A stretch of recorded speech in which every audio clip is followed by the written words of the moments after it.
Welcome, everyone. Thank you so much for joining us on this Friday, December 8th. We are very excited to fly today with none other than Eddie Sotto. We will get started right at the top of the hour.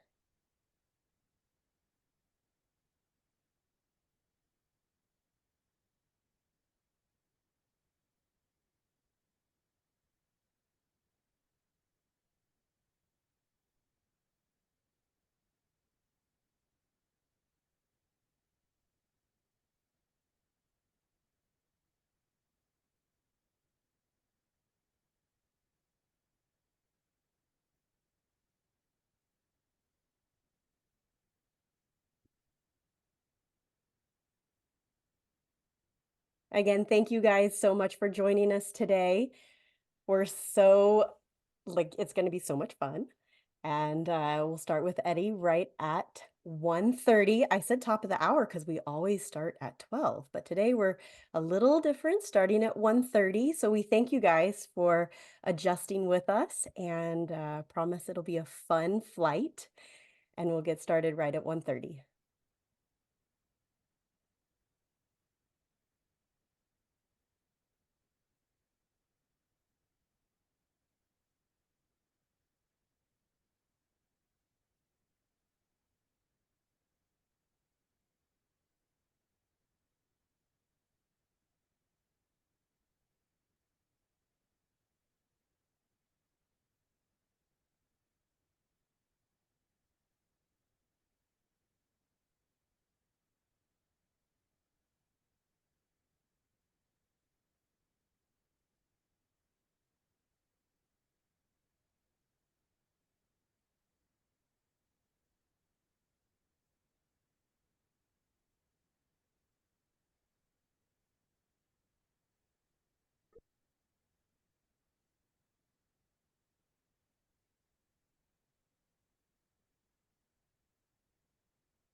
Welcome to Zeitgeist Design and Production. I'm Becky Kiefer, Studio Director. Time travel is the ultimate immersive experience. Drones and volumes and mobile animatronics frankly pale in comparison to the notion of sailing across the seas of time and space and reliving history or exploring the world of tomorrow. Here in the Zeitgeist Creative Studio, imagination rules and time is always of the essence.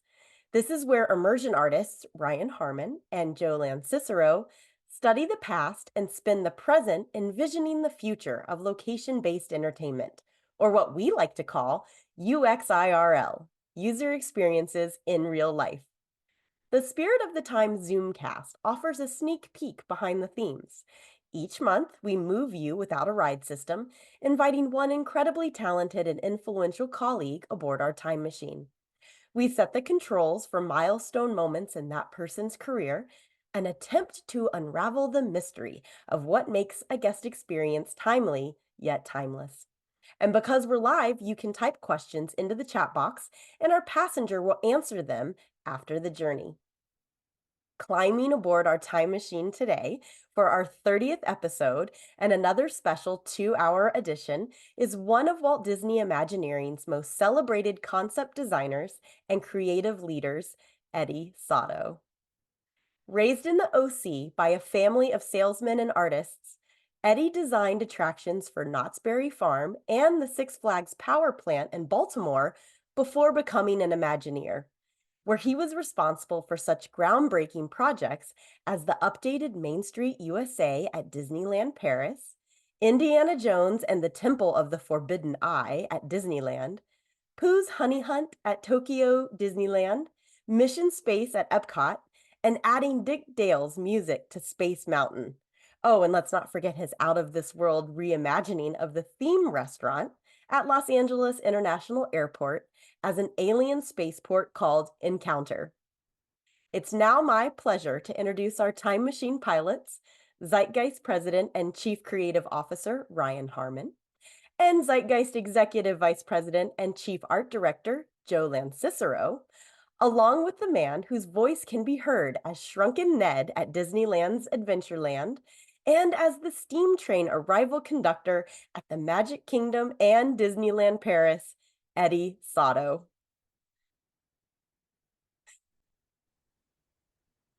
We are back. We are back. Wow, we've just come back from Paris. It was freezing in 2010. 2010, the most snow they've had in 25 years. And Eddie, your land looked amazing. So Christmassy, beautiful. Yeah, so cool. We thought, wow, what a better place to go to kick off this episode with the amazing Eddie. Yes, thank you for being here, Eddie. Thank you for I just want to say, when I was an impressionable 20-year-old, Eddie Sotto inspired me. I walked by your office and you had black lights on and you were sitting there working in the black light, which I thought was like so cool. And then we finally got offices near each other upstairs in 1401. And you were just always the king of cool. And here we are. Here, I had long hair at the time. There's Julie Svensson and Pam Fisher, and you and I in our very 60s clothes and our magic cigarettes or whatever we had there. But you were always just the essence of cool in every way. And all the other designers at the time were very conservative, the older guys, the Tony Baxters or the Hawaiian shirt crowd. Yeah. But Eddie was just always like very sophisticated, very cool, very smooth, and an inspiration to many. So thank you for being here. So with that, we're going to set the controls. For the Let's set the controls to around like the early 1960s. And we're in a pool. We're in a pool. I guess your dad is a pool salesman and you got a free pool in your backyard and you're like, it looks like you're in the pool building Lego cities. What are you doing here, Eddie? Well, as a kid, our family, my dad, he was a pool contractor, pool salesman. And so we had this demo pool in the backyard. So you learned to swim and you learned to make things. And as a kid, loved Lego. And so I would take the Lego, like a drawer of it, and just pour it into the pool. And just take and tap all the air bubbles out of the Lego and make an underwater city on the steps, and until my parents, figured out that this is not good for the filter system. But the rest of it was really great. So it was a really fun childhood, just doing things like that. That was great. And it was a very open thing. And later on with our family, I worked in the family office. So I got to learn how to do those things in the swimming pool business.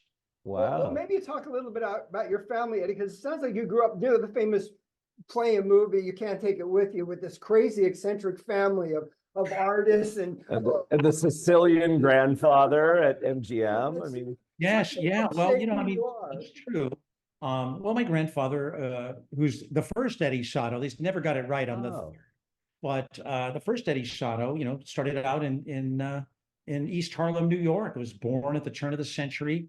Very, very poor Sicilian immigrant, but he wanted to do things. He wanted to draw. One time he was sitting on the floor of the subway in New York City, just sitting on the concrete there, drawing people. And a man came up and gave him a business card. A guy in the hat and tuxedo and everything, very wealthy man, gives him a card. He says, "I'd like to send you to school so you can draw." So my grandfather runs home, "Mama, mama, mama." He goes in there and he card and Shut up, everything. you fast. "Wait till you Sorry. tell Papa. The man wants to put me through school." And then of course his dad comes in and goes, hits him and goes, "Don't trust anyone. Don't talk to the stranger." So he tore the card up. But anyway, my grandfather was never daunted by that, and neither have I.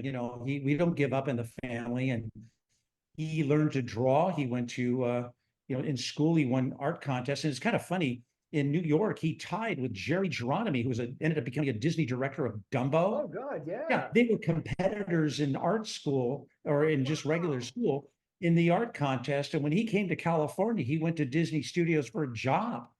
Wow. And there wasn't a living wage for a family of 4, so he couldn't take the job. Oh.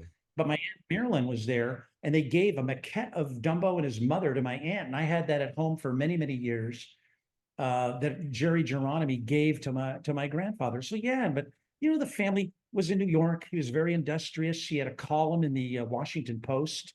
He was running a cartoon school. He's decorating restaurants. Wow.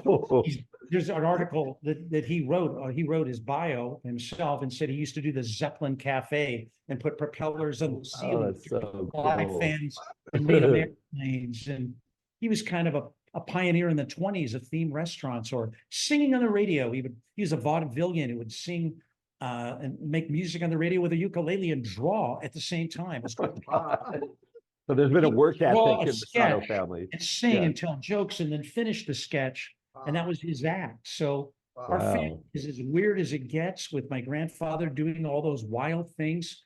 And he was running a cartooning school. His column in the Washington Post was "Who's Who in Washington, D.C."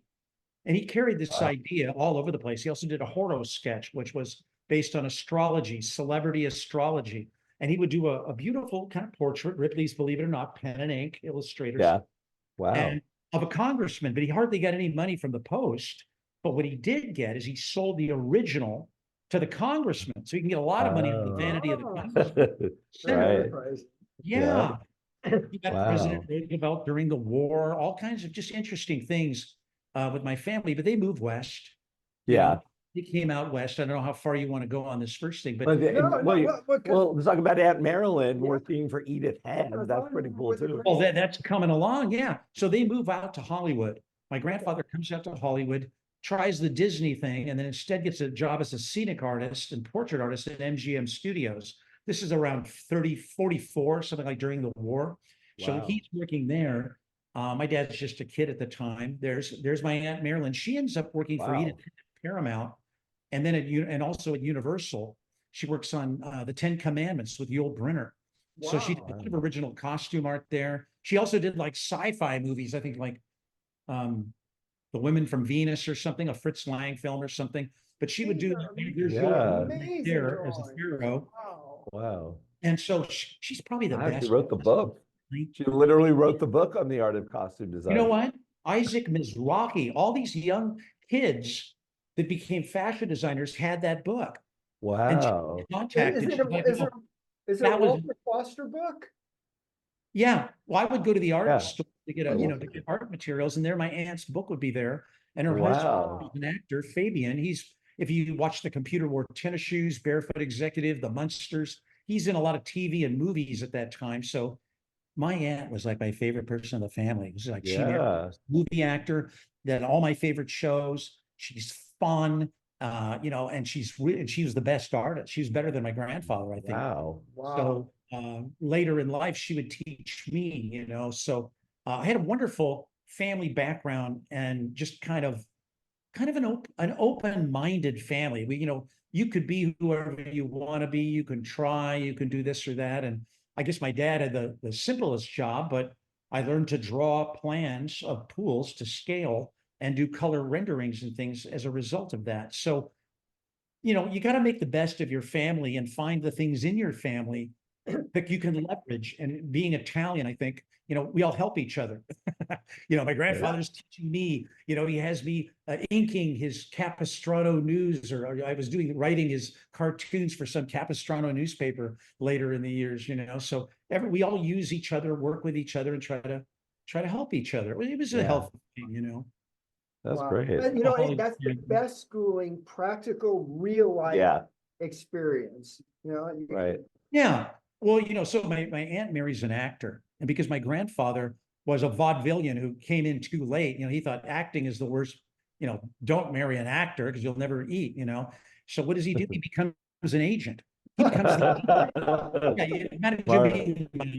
imagine being Fabian, he's like, oh no, now my father-in-law is running my life, but he becomes an agent and starts representing all these actors. So as a kid, he'd take me to the studios, and walk me around, and I get to meet, Don Knotts when they were making that Ghost of Mr. Chicken, or Oh, wow. filming Cool. Green Acres, meet Fess Parker while they're doing Daniel Boone, Wow. or Eddie Albert, or whatever, all these different people. Wow. It was so stimulating. And as a kid, I was sick a lot, and I would just draw on napkins. So I had Lego and a pencil or pen and a dream, so you just continually iterate and incubate yourself. I'm an only child. Yeah. That's kind of all you do. So you draw screens and hot rods and Ratfinks and car models, and but Disneyland was kind of at 5 or 6 that moment, right? You go to Disneyland and now you're in the movie, you're that place. I visited Universal, but this is the real story. You're in the story there. And I remember my father tells me that after seeing the fireworks as a very little kid, that I continually just kept pulling his sweater going, I like Disneyland, Dad. I really like Disneyland, Dad. I like Disneyland. It got to the point as a child where we couldn't talk about it at the dinner table because that was the only subject I talk about. This is a picture of me with Tim O'Brien, my best friend from down the block. He actually told me that a dork is someone who sucks snot from other people's noses. No, this is true. And this was what scarred me for life. Now, it's interesting, Mr. Lincoln, this is late 60s. Those top hats, were also pretty much the Mr. Lincoln merchandise collection there. But we were very much into the animatronics at the time and all of that. But I just loved the park and was obsessed with it to the point where I would, not much older than this age right there. That was my favorite book because there really wasn't much for you people that were born with the internet. There's nowhere to learn about Disney. And I'm telling you, nowhere. They had nothing out there. The book Marty Sklar wrote was the only real tome, Bob Thomas's bio of Walt. And then this Pirates book shows you shows people that actually get paid to make the pirates, to draw the stuff. And I had to do that. I went, oh my goodness. When I was 5 or 6, I remember, I can tell you where I was standing. There's even a picture I might have given you guys in front of my neighbor's house saying, I want to be the guy that thinks of rides for Disneyland. Wow. So Eddie, you actually called yourself a Disneyologist. Yes. Disneyologist. Disneyologist. Disneyologist. Disneyologist. You sent letters to Yeah. Disneyland? Well, I thought I was going to write a Disneyland encyclopedia because no one had done this. As if I would know any of that, but I really didn't. But I thought, well, maybe they'll just give me the stuff to write it. So I made stationery and everything myself with my Flair pen. I mean, it was very amateurish. And I sent a letter to Disney saying, oh, I'm kind of serious. And I even called them saying, hey guys, I got this idea for a ride. You want to hear it? They're like, who is this? And I had to, hey guys, I have this idea for a ride. You want to hear it? It's really good. and then they're like, how old are you? And that's just, so they said, anything you could think of, we've already thought of. So don't call us ever again. This kind of like my grandfather, or like saying, when his father tears up the business card.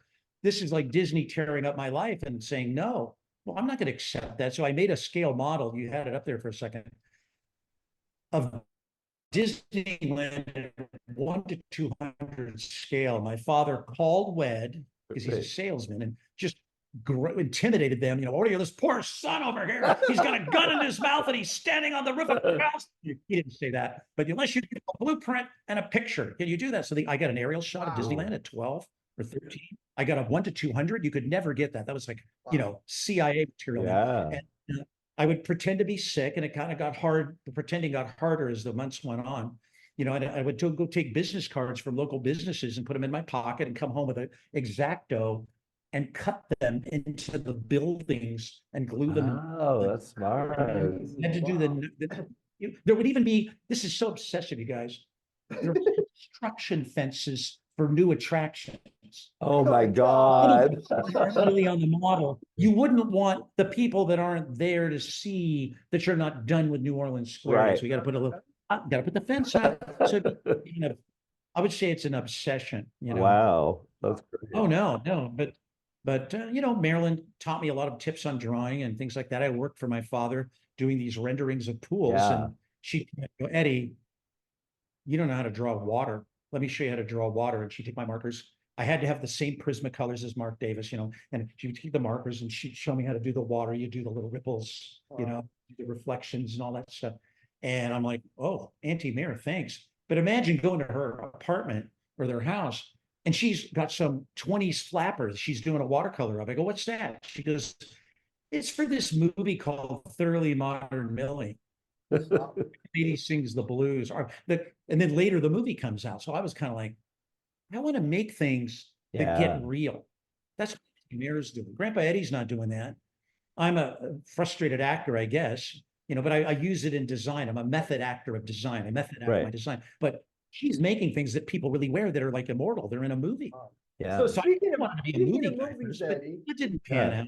yeah. You know? Speaking of movies, it's it's now 1968. We've got the You're time 10. machine there. You're 10, and you're on the back lot in Century City. Oh, What's going on there? This is a seminal moment. Yeah. yes, it was a seminal moment. So Fox had a box lunch tour, and they were building the Century City Mall, but they still had their remnants of their back lots. So my mother and my grandmother and myself, we all get this on a Sunday for $5 or something, a despicably low price. I think they were piloting it, this thing. We get this tour of the Fox lot, and one of these things is the set for the massive New York street of Hello Dolly with Barbara Streisand. So we went through all these administration buildings. You see it there on the screen. And in the lower left-hand corner of that image that's on the screen now, right around in that location, they walked us through an administration building, and these facades were built on existing Fox stages and buildings that were already there. So we're walking down a like melon green hallway with a water cooler and a bulletin board, and then the door opens. It's kind of like Dorothy and Wizard of Oz, and pow, No. walk out, and kaboom, there we are in New York. And so what the tour guide did, which was very nice, is walked us the path of Gene Kelly's camera down the street. And as you're walking down the street, the host would say, now look back, everybody. And we would look back, and you'd see how fake it was, that nothing was real. And this is a day before shooting. Sunday, the lot was dead. He goes, you can't touch anything because the set is hot. That's how I know this is a story, because it's a hot set. You can't, there's flowers in the flower baskets. They were painting high gloss on the fountains to make them look like they were on. They were putting water on things to make things look wet. I go, this is pretty crazy. So very excited about that. But I looked at my mom at that time. I was 10 years old, 1968. I go, I've got to do this. I want to meet the man. Someday I'm going to meet the man that did this set. I want to do that. This is better than Disneyland because it's more immersive. It's deeper. Everywhere I look, it's deep. But then it's like a magic trick. When you look back, haha, joke's on you. It's kind of, there's just something kind of, smirky about it. You got to look back and go, oh my goodness, this is, even David Copperfield hasn't done this. Right. I felt the magic of movies walking that set. And of course, at the end is this elevated train, and being kind of a train nut, they had the real train there and they explained about it. So anyway, that was it. And I learned later that Tony Baxter, I'm sure he talked about it in his thing. Yeah. He's an extra on the Hello Dolly set. Probably the following day or so when they were filming. So here's a 10-year-old. We kind of, it's like these worlds. It's like time travel, right? Those parallel universes are. Yeah. Yeah, it's crazy. So 3 years later, when you're like 13, you get to go to Orlando and get like a VIP tour of the construction side of Disney World. This is another like ridiculous. We have to turn up the ridiculosity meter here. So No, so again, my forefather, and he banished Disney from the dining room table. I couldn't even talk about it because I can't hear you just talking about that all day. So we're going to go to the swimming pool convention in Miami, and I said, hey, the Disney World is being built. One of Mom's girlfriends knows a project manager there, something, a friend of a friend. Maybe we'll go up and see that. Maybe they could do something. So my dad, being the good dad he is, calls and grinds on this guy to give us a tour of Disney World in January of 71. Now, Wow. not in January. So we did fly up there. And of course, you could imagine what Florida didn't look like back then. And that claim area was literally, it was like a tilt-up shed with a bench in there with your bags. Wow. And we rented a car and we went up to this muddy construction site. I still have the vehicle pass from January 26th. We went to the preview center. I think I have the only real recording of the presentation of the preview center because the archives didn't have it. So it has my teeny Eddie voice going, okay, here we are. And here we Disney World. And here it comes. And all that's on there. So the archives has a copy of that recording. So we do go there, and this poor guy's overwhelmed. We're in his trailer, and I'm just all ears looking at his binders. I wanted to steal everything. I'm like, you can't haul a president's binder. It belongs in a museum. No. And so the guy's there, and he's overwhelmed. And we're waiting, and you could tell he doesn't have time for us. But what does he do? He puts us in the back of a 68 Impala. I'm in the back seat. My parents are in the front or something. Yeah. And he drives us for like more than an hour through the canals of 20,000 leagues around the castle. Oh. We go down Main Street, where they had covered the utilidors, and you're going down Main Street, and they're putting up the GFRC ornament, all the ornaments going on the Main Street and stuff. And you see that as a kid, and I think it was 70, I was like 14 or something. You're kind of, this is the Hello Dolly 2.0, right? Yeah. Wow, yeah. You're kind of like, wow, this guy was so nice. So I was kind of blown away by that. And there's a B version of that story we can wait until later. There's a payoff to that later, but oh, right. Okay. as time went on, I just kind of, if you ever want to meet a girl or anything like that, the word Disney, you don't, back then, you don't bring that up. You got into muscle cars and hot rods and other things. Yeah. Disney thing going, but I had my little Disney foamer network underground, in your Camaro? What color was your Camaro? It was a blue 70 Camaro with traction bars, all, my dad sold a pool to a guy that had a chrome shop. And I said, man, can I just, can't you swap out some of the deal for the chrome? And so we got some chrome, kind of didn't build the engine or anything. It wasn't that fast, but it was, after seeing Lucas's American Graffiti, I thought, well, now that is even more fun than Disneyland. Took auto shop in a correspondence course. So that tells you just how good I maintained that car. When you take auto shop out of a book. And I dropped out of high school in around my sophomore year and finished on a correspondence course working in my father's office. So it's truly the family business. Yeah. Started drawing when I was 15. I was just production, go. How fast, all these things, So anyway. So a year or two later, you're at Sears selling refrigerators? Oh, well, by 77, I get married at 19, and I go, hey, Dad, I'm getting married. Sorry. Yeah, 77. Hey, Dad, I'm getting married. I'm 19. And he's like, what? Married? I go, yeah, it's going to be great. He goes, you're fired. Oh. What do you mean I'm fired? He goes, you're fired.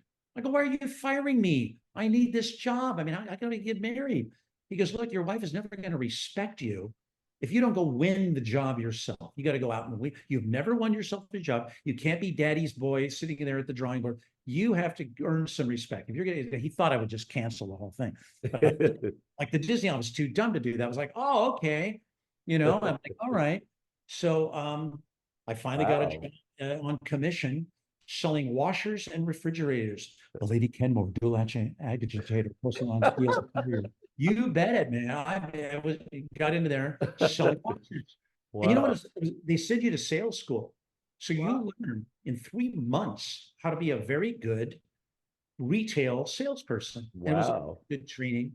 And, that was really, once I got married, that's kind of where I was going, but I really wasn't happy. I started praying playing jokes on people at work, and my heart kind of wasn't in it. And I would take their sales checks and use them as storyboard panels. And I would just think of rides on like a Tuesday and start boarding rides, you know. So one day, I'm making a model of a space disco. Star Wars had come out, right? So I'm making a space disco model out of cardboard on the dinette table. And my wife comes up and goes, "Oh, Dina," her name is Dina, comes up and goes, "Oh, honey, that's really, that's really interesting. What is that?" I go, "Oh, it's a space disco for Disneyland. So, you got this one floor with the arcade games, but then the projections happen and you're standing on this." She goes, "You really thought this through?" I go, "Well, yeah. Look at this. It's going to do this." And she goes, "Maybe I'm missing something. Do you work for Disney?" I go, "No." She goes, "Look, honey, dear," my wife's this gorgeous, this gorgeous individual. And she said, look, I'm over there on the sofa watching Casablanca. You're sitting over here making a model of someplace you don't work for. Now, it's okay that you make a model. I'm not saying you can't chase your dreams, but do something with it.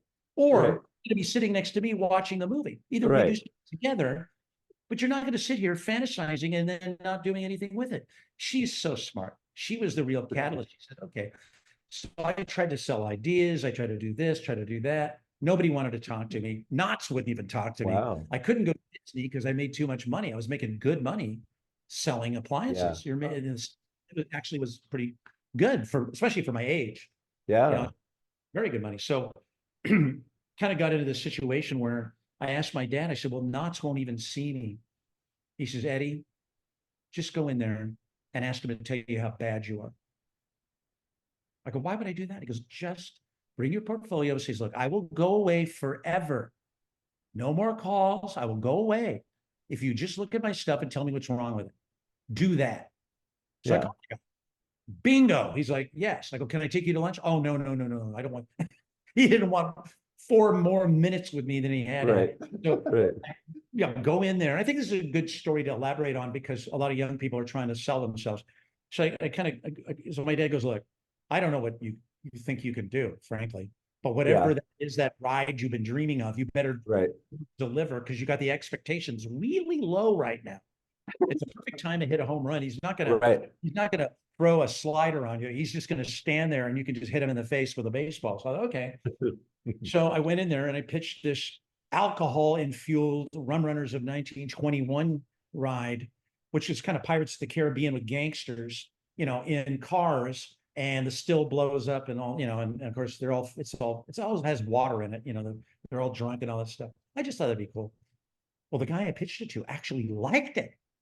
Actually liked it. So we get through the whole thing and he goes, well, I don't have ideas. This is well thought through. And I looked at those drawings in my Disney books of axiometric, how you draw the track and the rooms. In one glance, you can see the whole ride. It's a very primitive drawing. I will not give it to you because I don't want anyone to say it's just very high school. He looks at it, he goes, I don't have ideas, but I'm the head of the design department. I do. And I go, and at the time I wouldn't have known that was an epidemic. But anyway, I'm joking. I'm just joking. I'm joking. Don't look at the man behind the curtain over there. So anyway, so he says, look, I'll give you a job. I have an open rec for an assistant designer. I go, did you see the word designer? And he says, yeah, I have a rec, but it's a lot less than you're making. And I said, well, how much less? And let's figure it out. So he decides to do that. And then he goes, look, before I can green light you, I really need to show this to Marion because I think Marion Knott would love this. This is exactly what we should be doing. He shows it to Marion, but Marion had married a man and I guess divorced him. And I think he had a problem with alcohol or something, but Marion had a very, very bad feeling about anything with alcohol. And she goes, I hate it. I hate it. Let's be clear. I hate it. So all of a sudden my dreams are kind of dashed. And this is the important thing for the audience is you don't listen to that. No, you go back. I go, so what do you guys look for the needs, not what you want to do. Look for what the audience or the customer, the park needs. I go, what do you need? He goes, well, Arrow sent us this video of a rafting ride. Can you do something with that? We were going to call it Rivers of the American West. I go, well, that could use help. you know. So Flash Flood Rapids, a sinking ghost town where the rafting goes through buildings as they're sinking on you. The cowboys are on chandeliers finishing their poker games, and Yeah. you end up in a soap factory of borax where you're in bubbles, the whole audience bubbles in their thing. It was fun. Okay, that they hired me for, but then after Bud Hurlbut estimates it and brings in this number, it was like $10 million or something. They go, well, we could never spend that much on unless Bud wants to buy it. So then I'm going to be let go again, you know? So finally, again, I gave up washers and refrigerators for this, you know? So no, it was a charmed existence over there at the kingdom, you know? So I got there and he goes, look, I just got out of it. My boss, Rick Campbell, a wonderful guy, by the way, just goes, look, I just got out of this meeting with the lawyers. And we have this cycle ride from Arrow where people are falling off the bike, but they're still strapped in and being dragged around the track. Oh my It's God. not pretty. It is not pretty. Something bad. We're about to be sued and stuff. The ride's too big to fail. We got to do something with it. Maybe you can do something with that. That could save your job. So, you know, it's really a good lesson that sometimes it's good to be a script doctor and not try to just build your masterpiece.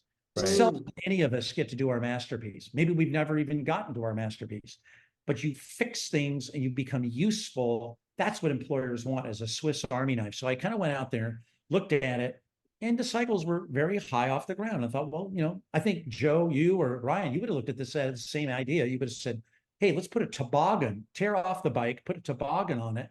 And now the low center of gravity and more people can ride like children, like a kiddie coach. And there were 4 tracks in parallel, and that became the Wacky Soapbox Racers. So I go back to the office. I tell my boss what I want to do. He goes, you know what? Let's see storyboards by tomorrow.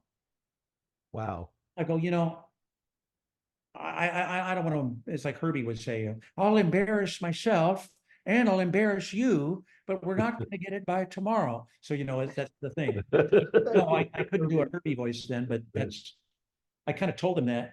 And so I was kind of desperate. I thought to my wife, I says, I don't know how to save my job. I have an idea, but I don't think.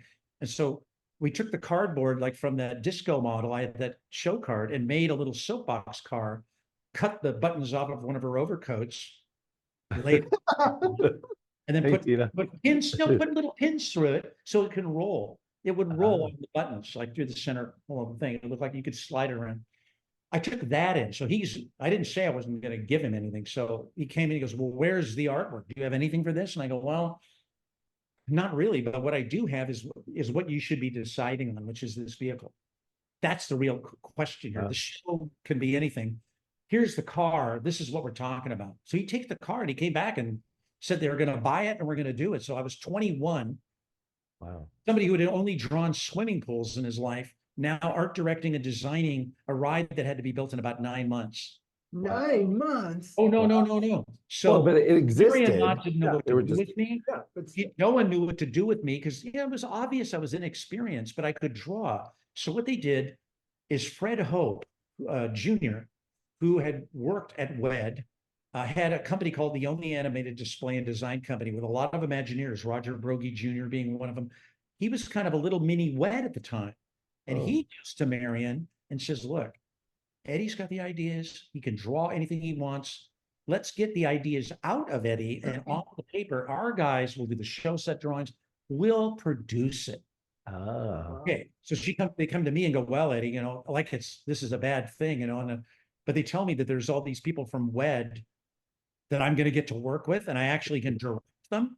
Right. To a degree, you know, at least I could, you know, it was the greatest thing in the world because Fred Hope took me in like a student, and that guy developed me and showed me how to, you know, help me with my skills, you know, but always gave me the room. He never discouraged me from doing what I thought the characters should look like. I did all the original art. Wow. Music. He still knew he wanted me to be the autonomy of an artist, but yet he ran it through something that would improve it or refine it. He was a very kind and generous person to work with. And I came out of there with just, you know, that young passion, just eating up all things Art Center, all things Disney show set, going to the vendors. I learned more in 9 months than I probably had in many many years before that. So the Oh. Soapbox Racer, I think, did 1 million guests in, oh, wait, 11, wait, what was it? 1 million people in 11 weeks. 11 weeks, it did 1 million guests, Yeah. which is Wow. 120% of the attendance, daily attendance. Yeah. So the Wow. rewrite was through the roof. So that was kind of, it's kind of successful. It kind of did well. But why it opened and so successful, but we're standing here and we see you sitting on the bench and it looks like you're crying. Oh, Why- well, that. why are you so sad? Well, okay. So, thank you for reminding me. This is a lesson I think it's good to learn. When you're young, I put everything into this ride. I put everything from my childhood in it. It had Henry Mancini as, Oh, I love Henry as area music, playing like the Pink Panther car chase music in it for the cars. It had Drunken Cats. It had, it was just so not corporate or not what anyone would approve. I think people felt that. It was just weird. But because it was so personal, and these guys were supposed to be professionals, the audio guy, this guy, that guy, I felt let down because it wasn't what I wanted it to be. The money to do the props and things like that wasn't there. My boss kind of left me off on my own to see, because he didn't want to get fired for it. He just kind of left me out there hanging. So we got so desperate, Ryan, that we have a fireworks factory, and Del Langdale, the park decorator, who's a great friend, he and I are working together. We ran out of money, so we took our own money and whatever petty cash we had, and we went to Walgreens and bought beach balls and sprayed them black, took the can off of the spray paint, glued it on the top, took a piece of twine and made it a bomb, like Acme bombs. And we were Wow. that's why the ride only cost like $1.5 million to do the whole thing. Oh, wow. So you're killing yourself. Yeah. And my expectations were too high and too personal. And so I didn't want to go on it. I wanted nothing to do with it. And I didn't know it was going to be a success. I had no idea. It was a success because of the ride system, frankly, more so than me. I'm not crediting myself. I'm saying there are dynamics. There was no kiddie coaster at Knott's that was competitive and fun. It was a recipe, So that was what it was. But I had to learn that. I didn't even want, my parents were going to throw a dinner at the steakhouse, the Knott's Steakhouse. They wanted me to, I would go to my own dinner. Wow. I wouldn't even go because I didn't want to be seen as taking credit for the whole thing when a lot of people worked on it. I go, if people see me having a dinner celebrating with my family, it's going to look like I'm saying that I did it all and I didn't do it all. A lot of people also worked hard and killed other people. Yeah. And I'm not going to, we can have a dinner at home. We can have a little dinner at home, but I don't want to do that. I just became completely freaked out, kind of like a breakdown. Yeah. So my wife couldn't understand that. She was like, well, why you were home one day last week, you were sleeping at the farm all night. I'm like, yeah, now you're crying. There's no crying in theme parks. Right. So that's the Wow. story of Knott's. But I hope that's helpful to some of you guys out Yeah. there and gals that are thinking about doing theme park rides. Yeah. So then Knott's brings in the general manager from Six Flags, or I don't know if it was Six Flags at the time, but from Magic Mountain, Valencia. And did things change? Yeah. Well, that's true. So Terry Van Gorder, who Knott's needed a general manager. They were going from year to year managing their money. Like October, they count the money they made and then green light a ride from October to the next year. Right. It wasn't like this 5-year master plan. It was like, did we make money this year and what can we spend? So they needed a general manager. It's probably a good idea. And Terry came in to organize everything. And he really wanted to do something for families. He saw a gap at Disneyland, kind of like Joe filled with the Toontown thing. There really wasn't, there was this big empty void when you're 4. Yeah. How appealing is the Pirates of the Caribbean, right? So he wanted to do a children's area, and then he wanted to bring in IP. So he gets Charles Schultz involved. He also brings a Magic Mountain crew in. And I thought I was going to ascend through the ranks at Knott's. It didn't really work out that way because the people, frankly, were way better than me. They brought in Robin Hall, who's a very talented designer. John Caspero, it's an architect from WED. So they brought in some A-list talent. And Robin was very patient with me. I think he could see that I was struggling with how this had turned out. Yeah. And gave me some really cool things to do. So I got to do like the wannabe clock, the Snoopy clock there, and which looks like a small world clock.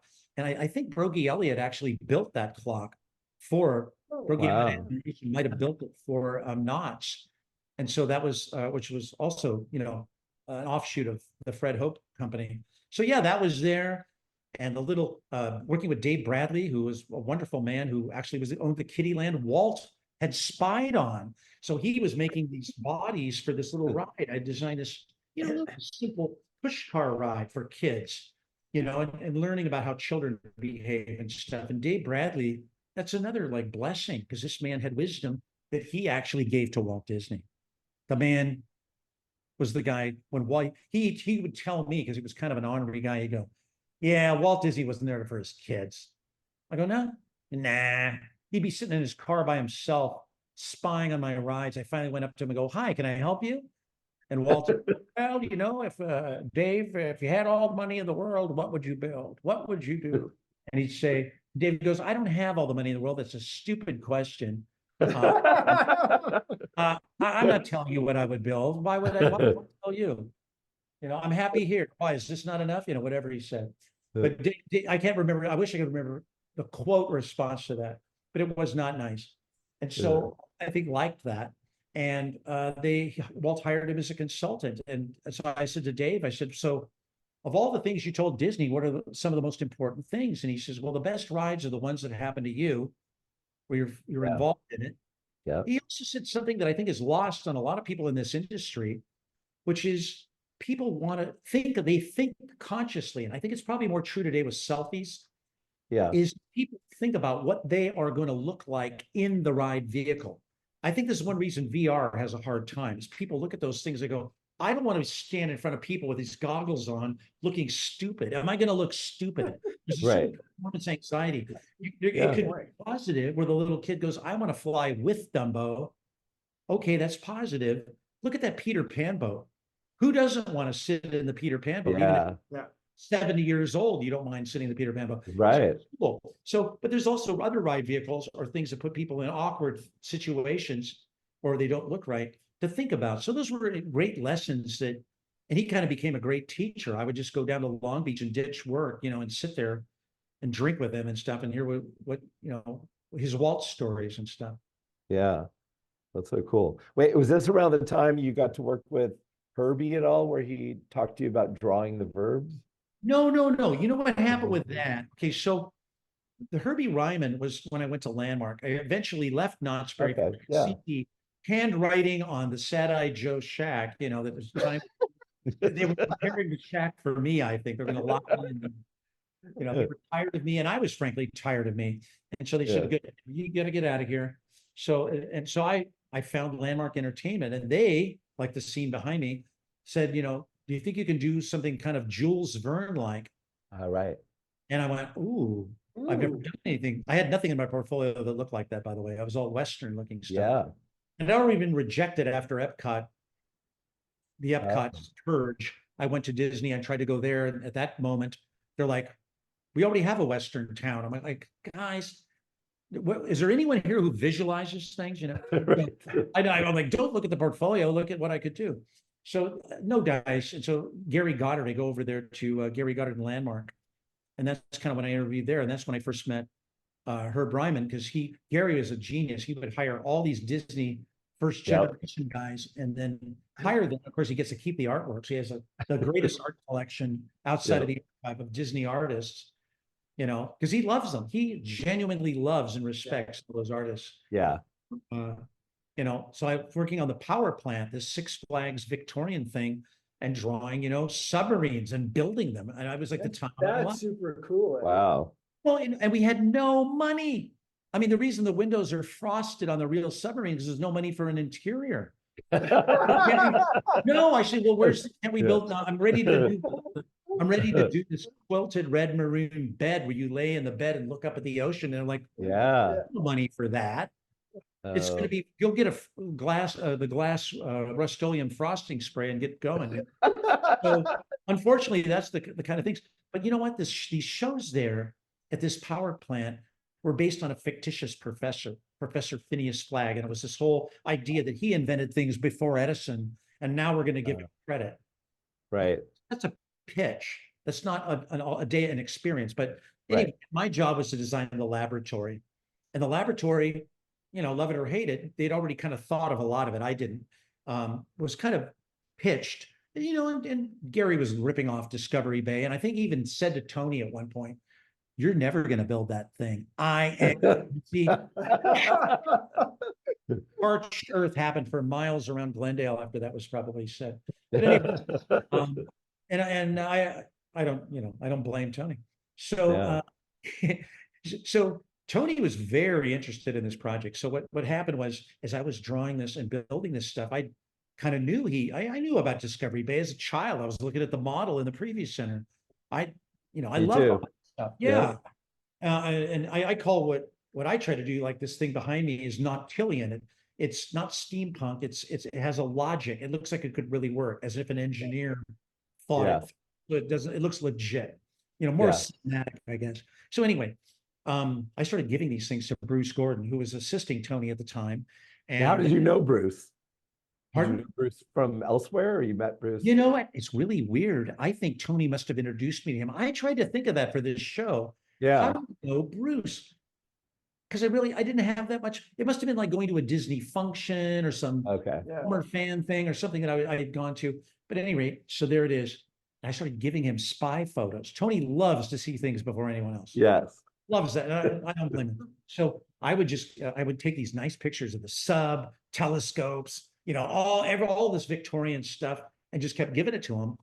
And then lo and behold, one day after the power plant's done, Tony goes out there and they had no rides. None of the stuff worked reliably. I mean, it was just, I think I'm the only one who got something out of it, which is a job at WED. And Tony saw that and offered me a job, but I didn't have to come in at the model shop. It kind of solved the money issue. I could come in at more of a VP producer level for Main Street. Wow. Land of the Parks. I started way over my little head, incidentally. Wow. $150 million land at the time in 1988 dollars, from a $1 million walkthrough. Wow. And so I got into WDI, or WED as they called it then. Right. Everyone's leaving. I'm walking in, you guys, and I walk in, and there, everyone's leaving. And I'm like, where's everybody going? And they go, well, we're going to this retirement party. And I go, well, oh, okay. Is there free beer and stuff? And they go, yeah. I hadn't eaten. Well, can I just go and eat all the food? I go, sure. So I go over there and I recognize the older guy that's doing this. Guess what, everybody? It's the man that was driving the Impala at Disney World. No way. Yes way. So and he's funny. This guy, his name's Don Edgren. He was a major Disney legend project manager. He's telling these jokes and he's making phone calls to Walt, which I thought at the time was sacrilege because I didn't get it. He's like, doing these, hey, Walt, it's me, Don. I'm going to be on my way up in 20 years. He had all these funny things he was doing. At the end, it's open mic. Okay. So I go up there. I thought, well, you know what? Nobody even knows who I am. I don't even know who I am. I'm going to go up there with this open mic and I'm going to say this. So I get up there and I look at this guy. Remember, he hasn't seen me since I was 14. Right. And they recognize it. They're thinking I'm somebody who's a protester, some crazy person. And I told Mr. Edgren, I just want to thank you, for taking me down Main Street when I was 14 years old. In the back of here, he goes, you and your family, he starts coming after me a little bit. And I said, hey, though, you really inspired me to stay with it, to keep on going. When a kid sees Main Street being built, or these things, coming to life, it was the most finished thing that was there at the time. I said, those things, it makes an impression upon you. I want to thank you for that you inspired a young mind. And he goes, well, what are you doing here anyway? I go, I'm here to design the next one. Wow, I love that. That gives me chills. Screws over all the people. I just started today, and kind of a thing. And so I will always treasure that story. And he and I became good friends after that. And, this is just treasure memories. But Herbie's whole thing was, and working with Herbie, I'd known him at Landmark and later got to work with him on Disneyland Paris because there was no one available, believe it or not. Yeah. Everyone was busy. Wow. Everybody was busy. And I went to Marty and said, look, I need somebody to illustrate this 20s Main Street and help me with this thing. And I went to Maggie Elliott, who was the kind of the talent broker at the time. Right. And, Maggie, we're building this in Europe. I want to know why we're doing it. Where is Yoda? And she goes, what? I go, where's Yoda? I need to know not how to do it. I think I know how to do it. I need to know why I'm doing it. I need to know the emotional reasons of what drives doing this. Yeah. He looks at me and goes, Eddie, that's what we hired you for. So I thought if I could have Herbie, I asked Marty, I go, well, and Marty goes, well, you could get, maybe get Herbie Ryman to come in, but he's not going to work for you. He's never going to work for you. He just likes to tell stories and go to lunch and visit and all this. I said, well, I like to tell stories and listen to stories and go to lunch and visit. So let me be the judge of that. I'll get him to work for me. Let me be my thing to fail, right? So yeah, he brings Herbie in. He started going to lunch. He takes me to the dinosaur lunch, which is all the retired. Yeah. You got Ken Anderson, Clam Hall, all these legends are at one table talking about everything but Disney. They talk about Europe. They talk about travel. They talk about art. And I started to learn that we have to be, as designers, more than the Disney thing. Disney is the photocopy, but we have to be genuine to what we're doing. Right. And I would Colin Campbell just going on and on about, his trip to Paris and this one thing at a castle. And I'm thinking, you know what? Herbie was right. Traveling the world and absorbing really is what they're hiring you for, is to bring that through the Disney filter, to take that richness. You can't do it. Be copying a copy of a copy. You can't take a Nautilus and just copy it. You've got to do the engineering and invent, or go back to the 19th century, look at a coreless engine, or go to the Arts de Métier in Paris and look at those machines. Those are the things you got to do. And that's that. And I was drawing with Herbie. I couldn't believe it. And he's trying to teach me things. Very intimidating in a way, because he's nice, but you can't have your thing next to his thing. I remember I'm giving him my roughs with the point, like a storyboard thumbnail layout, and he's taking that and simplifying it.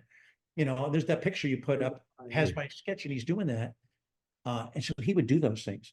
And he goes, Eddie, the problem with your drawings, and it goes back to John DeCure and the Hello Dolly set. He goes, you're too in love with the architecture. You're in love with the architecture. You're not drawing the verbs. You're drawing the nouns. You're drawing the places, not what they do there. Where's the site? Put the emotion into it. Yeah. I've never been great with people. Even now, I'm trying to improve. That's my goal. I'm drawing more people than I've ever drawn. But always trying to improve. But that was kind of those lessons, and he's like, when you go to Paris, here's what your list of places to go are. And history is going to grab you by the throat. I go, what's the number one thing I got to go see? He goes, Vaux-le-Vicomte and Napoleon's tomb. So I went those places. And Frank used the architecture of Napoleon's tomb in a Porsche dealership recently. Wow. I'll tell you this story when you get to it. But, these lessons are never lost. These guys, there's no substitute for research. Yeah. And Herb goes, well, who's your favorite designer? He's thinking I'm going to say him, right? Right. I go, well, it's John DeCure Sr. who did the Hello Dolly set. And Herbie goes, oh, yes, John DeCure. Yes, I know John DeCure. He's very good. Yes, he's a good designer. I go, yeah, you know him, huh? Oh, yes, very well. Yes, I was his teacher at Chenard. Oh my God. Wow. My life. I was like,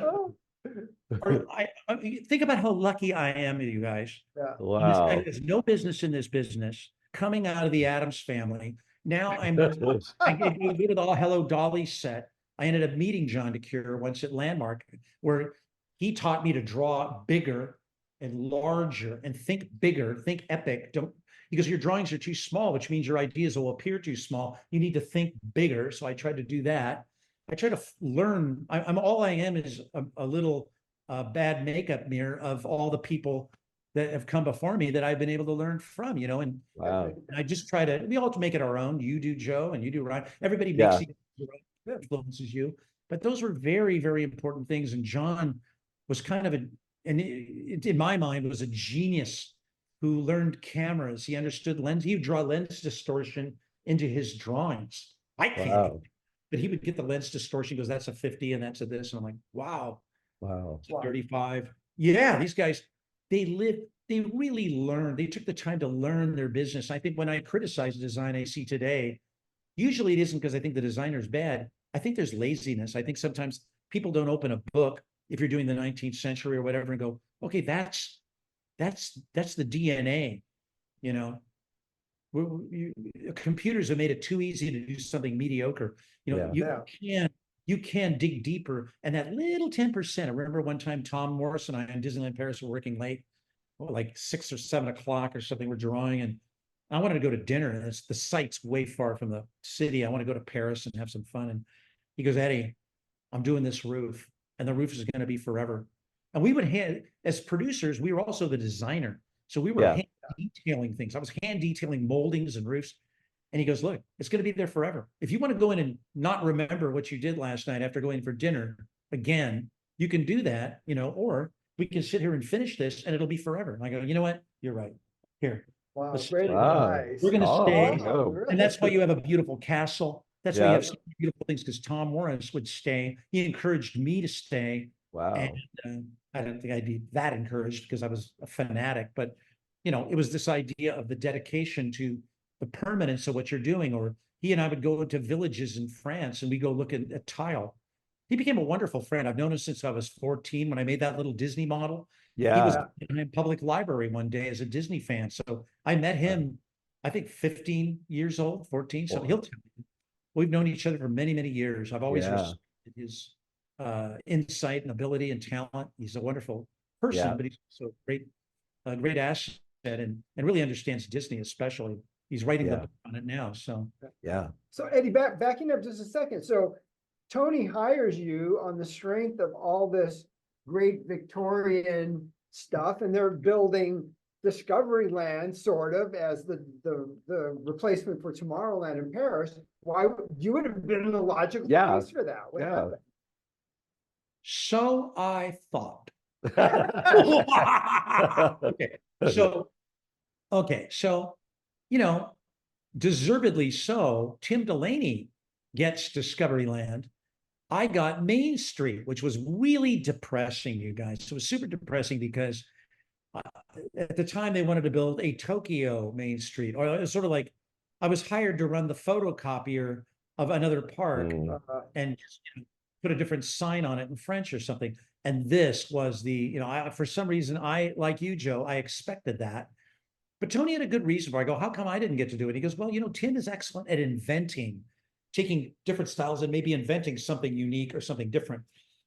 I think he did a great job on Discovery Land. So he probably was the perfect person for that. I might have been a little too literal or cinematic and made it more of a, you know, too close to the period, perhaps. He wanted to take it further. So I think he was the perfect person for that. And I think I was the perfect person for Main Street because I already, you know, a ghost town in the West is the same time period. It's just, you know, weathered wood and less stuff, you know. It's just, I've already drawn moldings for 5 years, you know, before that, cornices and casework and everything else. So I wished I got to do it.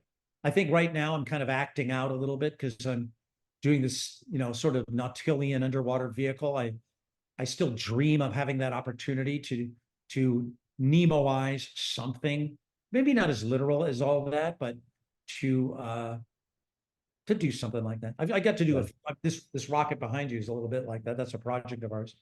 So a lot of the concept art from when you were working on Disneyland Paris showed an elevated train and showed 1920s vehicles. I know you've got a whole story on how it went there and then it went back. Well, you know, the funny thing was, let me put this gun in my mouth first. So, no, this is the thing that all of us have had. I'm sure Joe can tell more stories than I have. We all have these stories, right? Of you design an entire thing and you get almost to the end of it and then they go, nah, and they just walk away from it.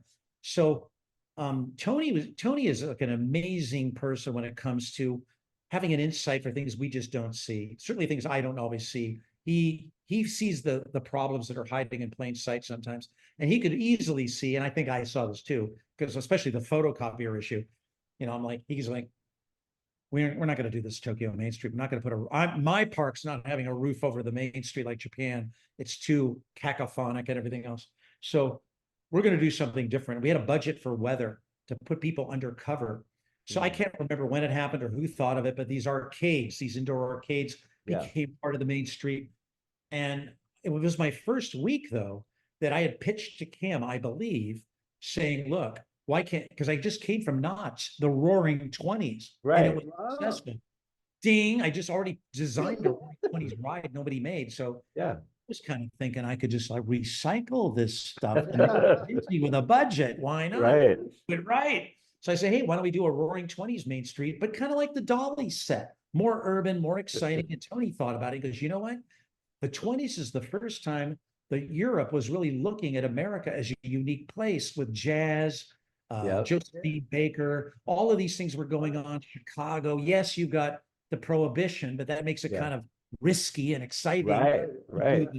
So, and Knott's had a speakeasy, not a literal one, but they had a facade of a speakeasy there. And I said, well, you know, why don't we do like a Golden Horseshoe meets speakeasy thing, like a hot type show where you say the secret word, like at a funeral parlor, you go in a thing, you stand on a turntable with a coffin there and you look down, there's champagne in it. You go, I'm with the family. And oh yeah, you must be the Gallo family or the Chandon family, you know, and the turntable flips and now you're in a nightclub.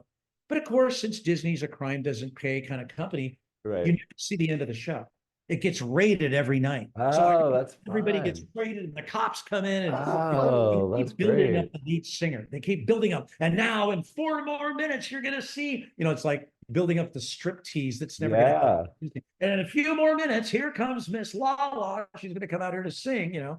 And of course, Miss Lala never gets out there. She almost does, and the place gets raided, you know, and it's escorted out. But I pitched the Laurel and Hardy Keystone Cop version.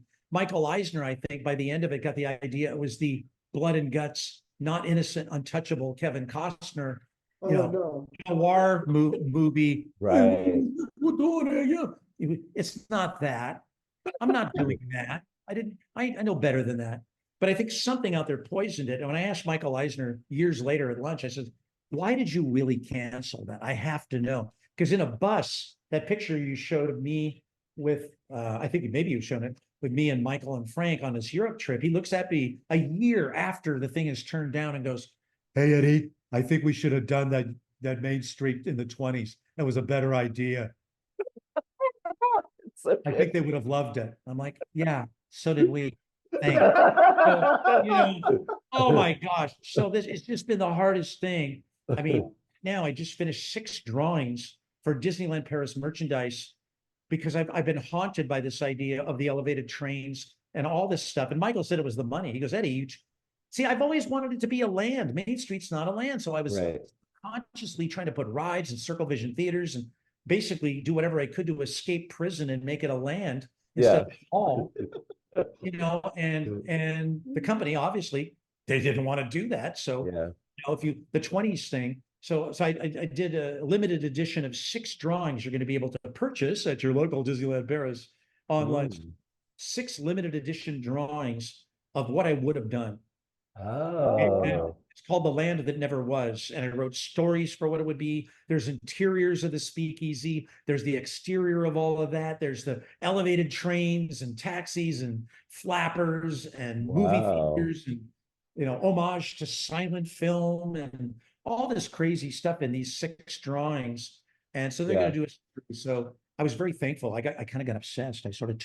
I made my own area music track. I took about 2 weeks and put together the area music for the Land That Never Was. Oh my God. And only played that till my wife made me stop, you know. I was going to say, did she come back? You work for Disney? Like, why are you creating this? Oh, no, she's dealt with these psychological problems for many, many years. Yeah, no, it's true. It's true. You know, like, why don't we build a panic room and you can just live in it? And I said, okay. So, anyway, so I would play this area music and I would pretend I was really there. I would method act. I go, wow. I would lay down in bed and I go, wow, what if we did build that? What would I see if we got to build it? Don't forget, you know, and the money is not the object. And it has some of the architecture that we had in the original Main Street, so fans could tell how it was overlaid and things just you could see. But I had fun doing it. They're not great works of art by any means. I'm not a Herbie Ryman or anyone like that, but they're expressions, they're concept sketches, you know.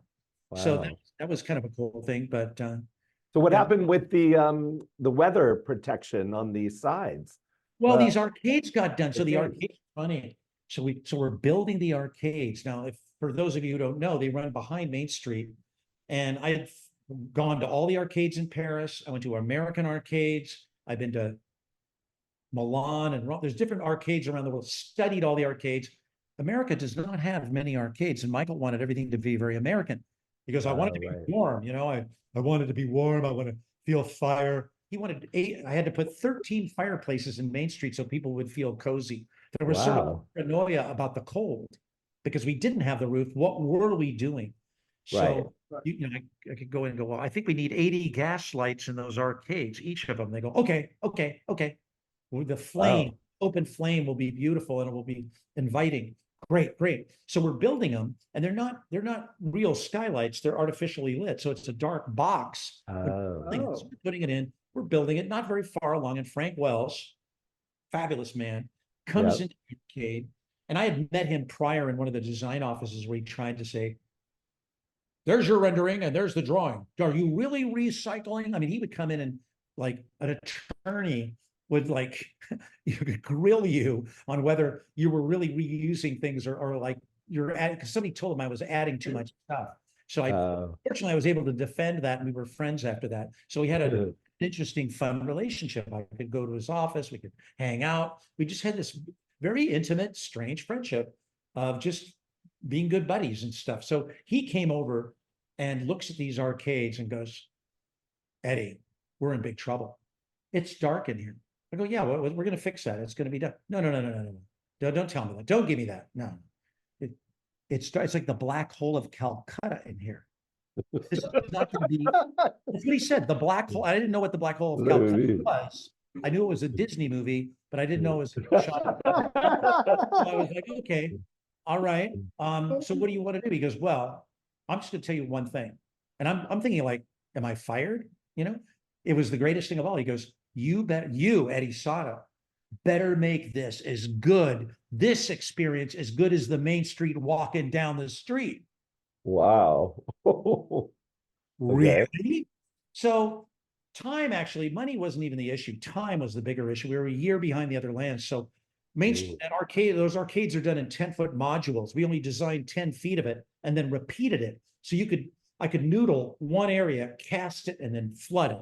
Cast it and flood. You could create a lot of production value with not a lot of effort or even money, really. I mean, it was all this stuff. But we could add stained glass, we could add the gas lights, we could put all the stuff in, mosaic on the floor. So he goes to Mickey Steinberg, who's running the project, goes, well, you know, just whatever Eddie wants in those arcades, you just need to do it. Right there, whatever you want. Eddie Sotto like Roger Rabbit. He's jumping around over there, but I'll hold him down and tell him. So he did that. So for those of you who don't know Mickey Steinberg, he was the project director. Wonderful man. Would never have opened without him. He never got enough credit. So anyway, those arcades came out great. So Frank and I had this relationship, but here's Main Street. And basically a year behind because Michael had canceled the 20s. We were that far, a year behind everybody else. So nobody finishes the details. They keep taking the packages and sending them to the next guy. No one does the homework. And I'm like, guys, none of this is detailed. It's just being shipped to the next place. Yeah. It'll be fine. We'll do it later. Well, finally, it ends up in the shops where they're building stuff. And I'm having to run around with Ed Johnson, another amazing Imagineer, with a Sharpie, drawing the molding that isn't there on the bid document, going, well, that's what we really want, because all you've done is two pieces of wood stacked on top of each other. I might have even enclosed this in the folder. I had the picture, the Wells picture of a cabinet that normally in Florida is this gorgeous filigreed cabinet that's just stacked pieces of wood. And then Frank Wells goes, hey, Eddie, how's it going on Main Street? He goes, I mean, come here, come over there. So you got me away from Mickey and everybody. Goes, how's it really going? I go, we had to go in the trailer. Come on. And I'm thinking, I'm going to risk my job for this. This is like the biggest risk I ever taken in my career. You go in there and I go, I can't throw anyone under a bus. I'm going to have to do this but I don't know really how to do that just yet. So we get in there and I tell Frank, I says, look, we're building this. We're about to open this. I'm heartbroken because all the detail you're expecting to be there is not going to be there. A lot of it is just built without anything. There's windows that won't even open because no one even detailed the window so it can slide up and down. That's how bad it is. Wow. He goes, no. And I go, he goes, who's responsible? And I go, I'm not going to, I go, look, you've given the mandate to open this thing on time. And these people, that's their job, is to get it open on time. So I'm not blaming Right. them. They're pushing it. It's my job. And I've been steamrolled a little bit because they're so adamant about delivering for you that they can't see what I see. I'm on the ground, and I owe this to show it to you. So it's in no deference to them at all. I'm just going to show you the facts, and maybe we can fix it. So I pulled out this picture, and if you do have it, put it up. Maybe Becky can find it there. It's a black and white picture of a cornice with some stacked wood on it. It would be in the EDL file. Anyway, so I showed it to Frank, and he goes, "Oh my God. Oh, it's worse than the mainstream, the arcade thing." He's like, "What do you need? How soon?" And I'm like, "Well, we need like to put architects on a plane tonight, take the staff shop and start cutting moldings." So we went with a highlighter pen. That was my job, is take the highlighter pen and only do the first 10 feet. All the cornices around windows, anything that had looked flat and cheap and thin, adding big moldings. So I drew like 5 moldings that would look beefy and rich and said, okay, 1 through 5, jung, jung, jung, jung, jung. And then around the, and then as it got higher and higher, it didn't matter as much. I mean, I wasn't going to fight for that, but everything the guest comes in contact with today was added within 3 weeks of the park opening. Wow. By Greg Andrade. A whole bunch of architects came in and just started drawing and like mad and making all the moldings right there in the warehouse and putting up the buildings. So we did literally a makeover before there was time for an opening. Thanks to Frank Wells, he saved it. And I owe him big time for that. So that's amazing. Coming back is a little bit like Vietnam, because the park was not, you know, the park had to carry all these hotels on its back and it just couldn't do it. So story changed. There was a little bit of a new narrative written about the designers. We were all villains. We became Disney villains, you know, at the time. You know, oh, well, you spent too much money and you did this and you did that. And I go, well, I couldn't spend $5 grand without approval because you had all these controls. And I don't know what, okay, guilty for $5 grand, but everything else was signed off by a project manager or a senior manager. Yeah. So you guys, the ball doesn't bounce too far. Joe's got a story I can tell. No, the irony is all the greatest Disney parks, the designers came back and were chastised. Yourself. Oh, TDS. Tokyo Disney Sea. Yeah. So you were in good company, and it also just speaks to the fact that it was business, and in the end, it was all about, you know, looking at the bottom line. How long did it take? How much money we spent? All that's forgotten now. Yeah, people walk cares. through Paris, people walk through TDS, and these are the most beautiful parks ever built. Yeah. Well, you know, we didn't have the money for rides. And if you actually total up all the rides at Disneyland Paris, we don't have Jungle Cruise. We don't have, you know, I mean, a lot of big E's. We don't have Tiki Room, all these things. It's the lowest cost per guest carried park of them all. Tony says that. Blame Tony if it's not true. But Tony was wonderful because when I came back, like, you know, Steve Kirk and other people after Tokyo Disney Sea, they weren't here much longer after that. Tony put me into his little protective womb. And I had already worked on developing Indiana Jones at Disneyland with Herb Ryman in '87. So we had done version after version. And Tony had a version I think was over budget. And they put me back in as a script doctor to kind of, Tony wanted to work on Westcott or something. He wanted to do something else. So I was the script doctor for Indiana Jones to kind of come back with Susan Bonds and bring it in at 86 million or whatever the number, some number. So we had different versions of it and so forth. So I worked on the development of that. But then once that was approved, Tony came back in and did the track plan. And I was involved for a while after that. So I was involved in the concept and early development stages of it pretty much, and some of the production. But I had the Disneyland portfolio later, and you came after me, Joe, in the Tokyo portfolio. But I was getting bored with stuff. And that's kind of how I got this concept studio. Went to Marty and said, is there a way that I could just have ideas with a little teeny bit of budget and pitch them, and they wouldn't be so limited to the problem stuff? Like I'm a script doctor now. I'm just going in, I walk in a room and people think they're going to get fired or something, you know, or whatever. And I don't want to be that guy. I don't want to be the Jeff Rockless of design. You know, I want to come in and, for those of you who don't know, that was kind of someone who was revered as a hatchet man at the time. Yeah. You know, so I didn't want to be that person. Yeah. So he goes, well, what do you want? I said, well, I want a blue sky studio. I want the ability, and you can shut it off, to pitch to other divisions of the company, like ESPN, the studio, other places. And I wanted to work with R&D and help productize R&D's got a lot of widgets in their open house, but nobody wants them. They don't know what to do. I would like to productize those. One of them was onboard audio for Space Mountain. There were all kinds of various things. So that became a FedEx project. That's how Dick Dale gets involved in the Space Mountain thing. Mission Space came out of that. Susan came to me, and she really lived that project more than me. I pitched this idea to Marty laying on the floor, which has been written about. You know, you do extended G forces for longer than any roller coaster. You know, pressing the buttons. You know, we're Roger Talia, clear for launch.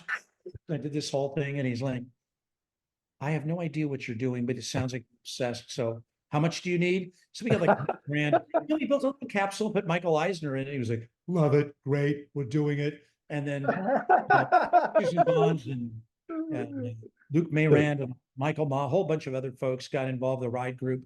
And then you have the ride today, but I was proud to have gotten to birth that or get involved in the beginning of those. So that studio did that along with Tokyo. They, you know, as Joe knows better than anyone, Oriental Land Company, they don't want to like develop new ride systems. They want things off the shelf they can modify or something like that.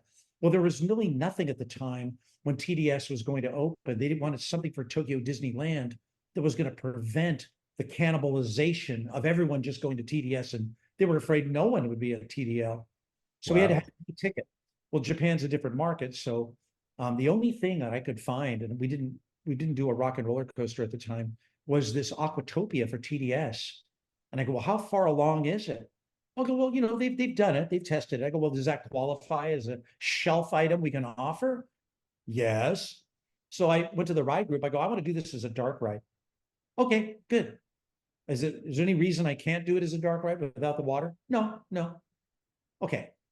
And you know the ride group. So I go in there, I pitch this thing. They go, oh, I go, yeah, trackless dark ride, trackless indoor dark ride. Oh, wow. You know, yeah, it's exciting. I was even doing that. So John George's, we studied the whole thing with office ladies in the Tokyo market. And we thought, well, Winnie the Pooh is the most popular character. Yeah. Why not take a Disney character and elevate a Disney character like you did with Roger Rabbit? Why don't we elevate that up into a higher level attraction than a bunch of flats and blacklight? I don't know why Snow White had to be flats and dark ride all those years, you know. I don't think Walt would have done that. If he could have done a big epic thing, he probably would have done something epic. Yeah. So we try to do the Winnie the Pooh thing as an epic ride. Then the ride group comes back and goes, oh, well, you do know that those antennas on those vehicles all have to see each other. There can't be any walls. Oh. I go, have you ever been in a dark ride with no walls? Why did you say yes to that? That's the stupidest. Why didn't you tell me that? I already sold this thing. Yeah. So we figured out a different ride system, and they did invent that. And but I'm very proud of the Winnie the Pooh, Dan Chu and a variety of David Durham. These guys made that system really work. They did a great job. Yeah. So is this around the time you did Encounter as well? Oh, the Encounter came along. So again, this concept studio, Stuart Bailey was one of the guys working in our concept studio. His father had a contact at LAX. And I went to the real estate developers that were running Imagineering at the time. We all know who they are. And said, exactly. Well, I'm doing this in a complimentary way. Ken Wong understands real estate and all of that. And I said, what if we worked with like a municipality? Everyone thinks WDI can't work with public interests. What if we worked in the hardest one of all, the airport? What if we could prove that in an airport with CA1 Services, a private entity, that we could build something and do it on budget? Yeah. And Marty liked that idea. Marty goes, okay, I think that's a good idea. Ken goes, you know what? That is a good idea. See, he understood that. He goes, normally we would never let you do that. This is not in our best interest. But and then Paul Pressler says, well, why don't you do it in exchange for ticket booths in the terminals to sell Disneyland tickets? Well, that never happened. But anyway, we ended up doing the Encounter. It was probably the most fun because no one cared. No one told me what to do. Ellen Guevara really killed herself with Michael Valentino doing that project. But we did a lot of fun things. Got to do the sound effects and the bar guns, all this stuff. And it became a very, very, very popular and good restaurant. John Sedler, the gourmet chef, taught me about how to understand food as an experience. And he came to speak at Imagineering, and I opened a restaurant with him shortly thereafter. He and Bill Chait, who opened Republique and not Church and State, but a lot of very famous restaurants in downtown LA. he was my partner. We opened a Rivera downtown LA. So we got to do a lot of cool things that way. So I was very much being teased by the outside world. And when management came to fund the concept studio, right after Winnie the Pooh got started, I said, look, trackless rides of the future. We just want to pitch to you 8 different ways of using this in the parks that once OLC's done paying for the Pooh thing, we can have other things on the inventory that we could be doing. And they Yeah. had no interest in that. Peter Rummel, those guys, Paul Pressler was running at that, but he showed zero interest. So I felt lost. I felt like I'm wasting my time or something. And I presented some TV ideas to the studio. I was invited to some TV meetings, and I realized I'm giving away TV ideas on the salary of an Imagineer, which is not a good thing. No. And so I made a deal with Touchstone Television to develop TV. And I started getting these stars in my eyes thinking, well, wait. So I pitched one idea, and it got optioned by ABC as a 1-hour sitcom.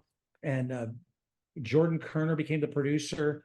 I was like, the impossible happened. So I just thought every pitch would go that way. I thought, well, this is so easy. You just sit there and pitch TV shows. They just go make them. So I just thought, man, nothing's happening at WDI. I'm going to get involved in other things. So I got less and less afraid of leaving the Disney womb. Although I loved it, I said yes to the trackless rides. I would have never gone anywhere.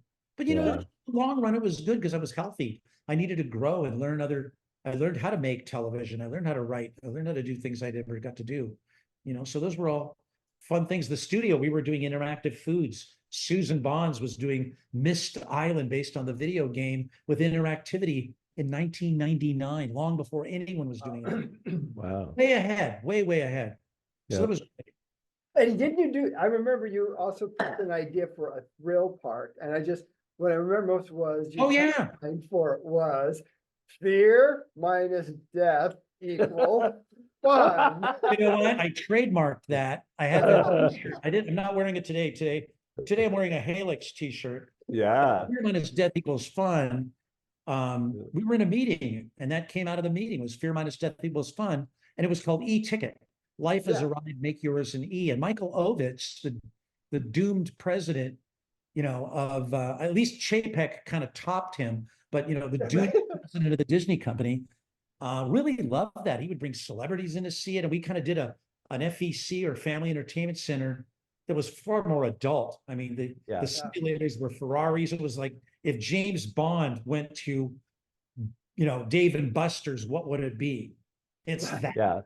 It was like on that other level. And we'd done a lot of fun things like a thrill park and and that was kind of my job, was to sort of push things and just see, and you kind of expect it to not get done. But I do remember giving a tour to Robert De Niro once, and Robert De Niro, and I, you know, is Robert De Niro. I remember, so I go in the model shop and I pick up this model of the original Disneyland. It's made of cardboard. And I take the model and I look at him and I go, you realize this is where an entire phenomenon began. This tiny model, blah, blah, blah, blah, blah. And I'm really passionate. I go, this is the genesis of everything we do today. And I put the model down and he just looks at me. And so we go and we get in this bus to go over to the R&D. And he looks at me, sitting across from me. And I'm not going to tell you I'm not intimidated, but he's sitting across from me and he goes, hey, Eddie, you know, you got pretty excitable over there. You were kind of excitable, you know? I go, you excitable? What do you mean excitable?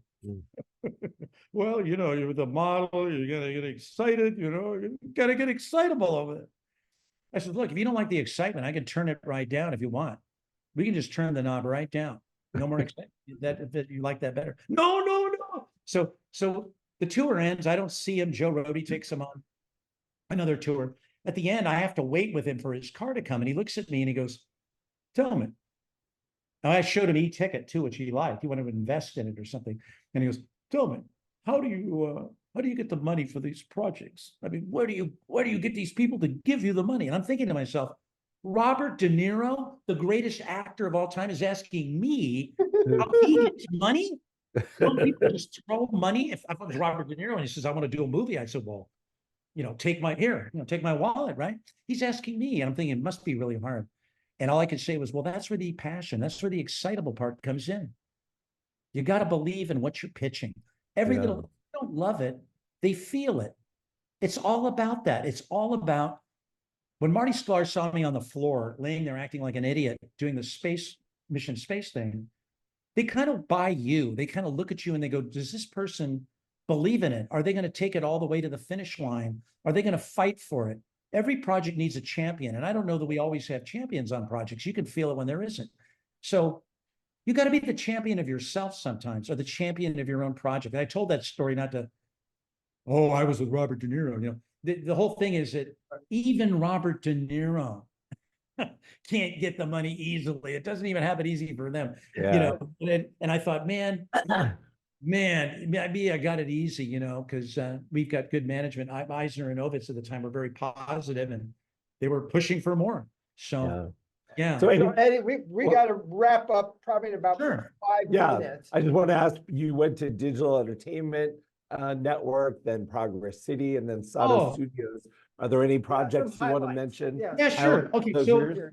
I've had a lot of great adventures, from doing private aircraft interiors to Porsche, Ferrari, you know, Virgin Galactic, done from mission space to real space, you know, Blue Origin, Virgin Galactic, working with all these different companies. But right now I'm just having a great time working with this underwater vehicle, which is Yeah. the first underwater ride vehicle that I've seen. I rode it yesterday for the first time. Our company is the official sort of design resource. That's where I'm at right now, actually.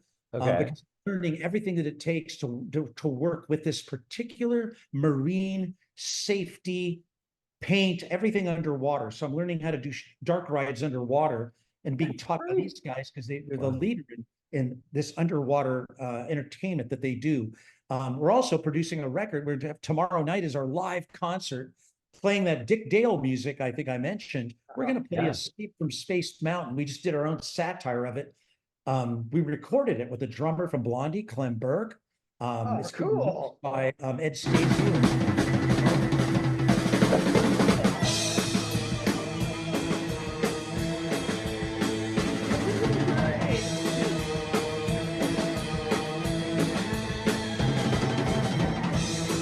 Okay. The Doll Hut Anaheim is where to see it tomorrow. Yeah. They'll probably go on around 11:30. By the Wow. time they get through, I mean, it's going to be like all these punk bands at the Doll Hut, which is the CBGBs of Anaheim. You can follow me on Twitter if you want, Los Angeles or Eddie Sotto, or SottoStudios LA on Instagram. Thank you guys. Hopefully that's a good Oh, thing. we have one more question, Eddie. Oh, I thought you were rushing me and closing the show. No, No. well, take a moment, because this is how we end all. I thought I had to leave. No. Okay, so Eddie, With with all all your- your experience, And all your wisdom and Oh, the question. yes, what What do you makes- think makes a guest experience timely yet timeless? You know, I have been thinking about that, and it's funny thing that people talk about sustainability. What is sustainability? Even in attractions, you know, well, can we use a bamboo animatronic? Because, you know, whatever. So no, we can't. But at any rate, the sustainability, really good concepts, timeless concepts are sustainability. And this rocket I'm sitting in was made for Jeff Bezos for the Blue Origin rocket factory. It's their conference room. And so one of the things Jeff said that I never forgot, when somebody asked him how he predicts the future, he said, you know, I don't try to predict the future. I try to look at the things that don't change, what won't change, and I innovate based on what won't change. So people are always going to want something faster and cheaper and more conveniently, right? And easier. So I know that's not going to change, but I'm going to use technology and drones and everything else to deliver on that. So when it comes to concepts, what makes attraction timely to me is I try to design emotions. I try to mine what does the person dream of? How can I deliver that and use every touch, every material, and sort of a mandate to everyone on the team that everything matters all the way down the line. So it's the texture of it matters. The upholstery on the wall behind me, because this is a cylinder, is there to deaden sound, but it's also Victorian print. I mean, all these things, everything is part of that. And if the better you can mine the timeless things that people are going to want, which is usually appealing to their better nature, it's to, like John Hench coined for all of us, everybody wants to be all right. They want to survive and maybe thrive.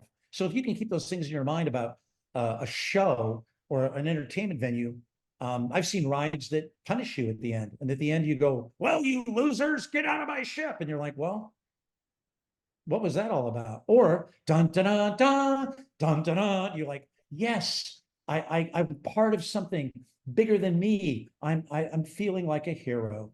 And parents can be heroes by taking their kids to our work, or kids can be heroes by doing it. And so that's what, to me, what makes something timely and timeless. Sustainability is about taking more time with the idea and making it bulletproof and solid than something that has to get changed out in 18 months because it just didn't work. So that's my answer. Yeah. Wow. Very good. Well, you can take that to the bank. Yeah. Wow. Because they Thank don't you, cash Ed. it. Yeah. So Eddie, thank you for being our friend, our colleague, our mentor, our inspiration, and for giving the world so many wonderful things, and Well, for being a passenger in our time machine today. So but we're not done yet. Wait, We got Shall places to shall we go. Back to Paris? Let's go back to Paris. Get some, Okay. it's Go wine. to It's so Paris. wine. before you guys fly off, well, Yeah. Eddie, I know that you wanted to kind of show that really cool video of what you're working Oh, on right. Did you fast. find it? So I have it. Yep. He went so fast. I was like, hold on. All right. you Well, think you know, it it's is always 1 fun to show o'clock now. today. Right. So let's show that real fast before we go into the Q&A section. Okay. All right. So will it You let- got to see, this is yesterday, you guys. So imagine you're in a bathing suit at a water park, and the hood comes down on you like a diving helmet, and there you are underwater, and you're Yeah, completely. this was the dry from coolest the thing I waist saw at up. IAPA. So there's Yeah, a this bubble is of the real oxygen thing. under there. You're breathing. Yeah. Yeah, you're in a basically a giant helmet, Joe. So you sit in that thing, and of course I do a little testimonial here at the end, you know. But then anyway, that's the I'll just tell you, but that's the clip. To me, this Very is cool. an interesting new frontier because it's real. The Yeah. bubble Yeah. is real, the environment is real. It's really great. But Yeah. I would say there are tremendous amount of pitfalls. You know, submarine voyage, that's why they went dry for wet. When you do wet, you got to spend a lot of time in doing homework on the scenery and what's going to keep it from fading the next year and Yeah. reliability. And these guys we're going to build a catalog of things together, of effects you can Yeah. put into your show. So I'm excited about it. Subsea Systems is the company. But anyway, All right. what's next? The stories are great, but I hope I'm alive to keep writing them.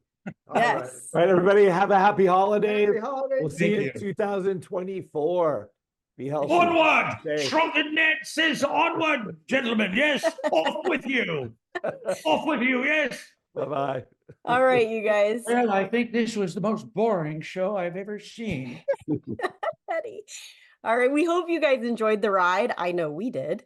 Thank you so much to our friend Eddie Sotto for time traveling with us today. And if you have questions for Eddie, stick around because we will do our live Q&A after. So Eddie, don't go anywhere. I'm not going. Very good. On behalf of Zeitgeist Design and Production, we thank you for spending an hour of your time with us on the Spirit of the Time Zoomcast. If you enjoyed the journey, please check out all 30 of our time travel adventures on our YouTube channel or under the Zoomcast section at zeitgeist-usa.com. They're also available as podcasts wherever you listen. Open your calendar and plan now to join us on Friday, January 12th. 2024, that's so crazy, when our passenger will be designer, cartoonist, and illustrator extraordinaire, Don Carson. Until then, may your tomorrow have the nostalgia of the past, the wonder of the present, and the promise of the future. Stick around, we'll be right back. Well done, Becky. Well done.